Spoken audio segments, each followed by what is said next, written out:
This was definitely a busy week for me. Not only did I have to go through all of World War One with my students, but I also had a lot of graduate school assignments to do.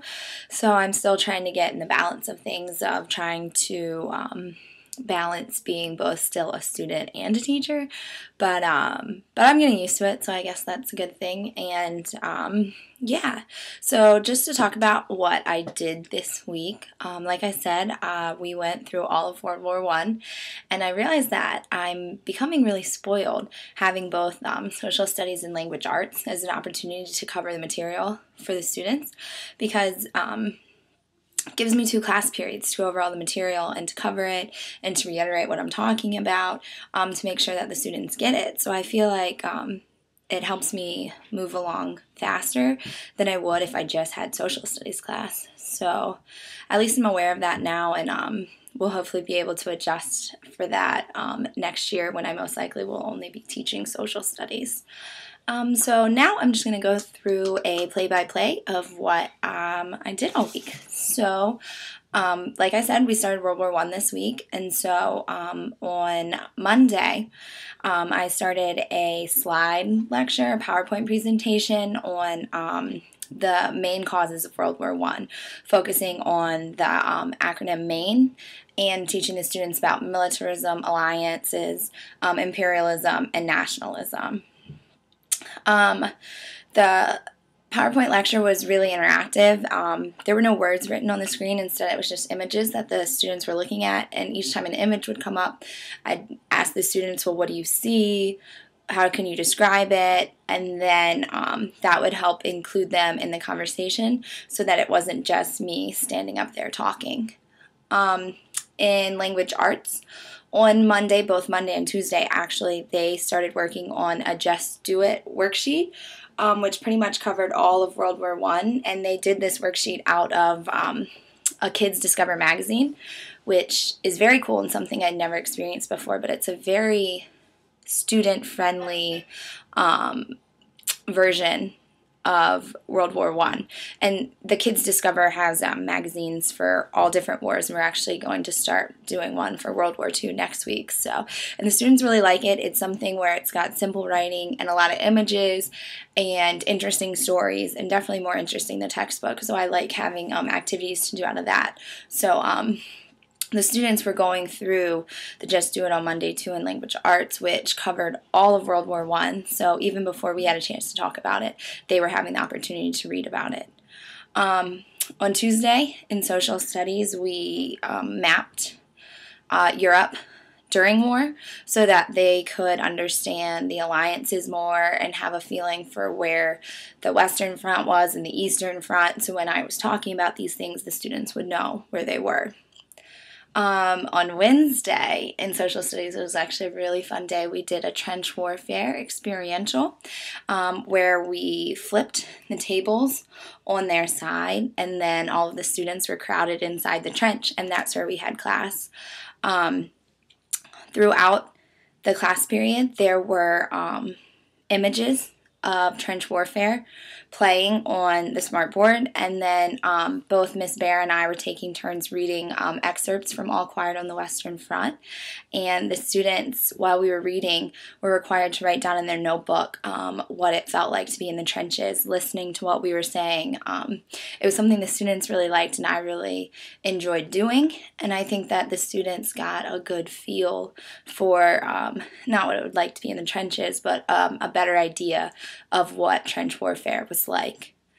And then the students, after we finished reading All Quiet on the Western Front, we asked the students what it felt like for them, and then we, as a class, read letters home from soldiers who were in the trenches so that the students could again then get another perspective of what it was like in the trenches. And then the students were required to write their own letter home, which they turned in on Friday. And so I haven't had the opportunity to grade that yet, but from what I've been looking at, they seem really good. So I'm excited to see how that experiential helped the students process what it was like to be in the trenches and what they came up with writing the letter home.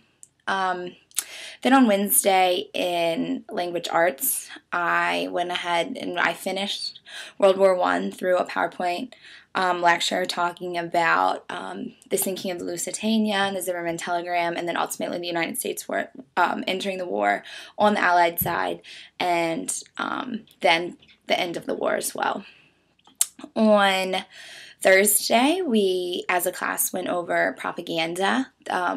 The students I had different pieces of propaganda hanging up around the wall of the classroom, and the students in groups walked around and analyzed each propaganda piece using their notes, looking at the different objectives of the propaganda, of the tools that the propaganda used, and then after they did that, we came back together and talked as a class how propaganda was used in the war effort, and then the students got the assignment to create their own propaganda poster that meets an objective similar to that of World War I and a tool that is commonly used in propaganda. So that's due this Wednesday, so again, I'm excited to see those as well.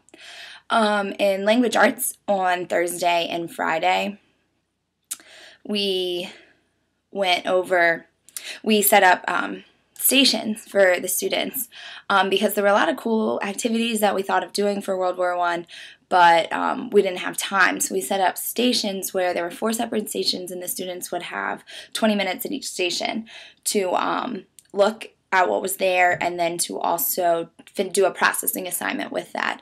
The 4 stations were looking at draft cards from famous individuals that we had talked about, such as Upton Sinclair and George Gershwin and Al Capone and Babe Ruth, which the students really liked. Another station was looking at big World War I photos.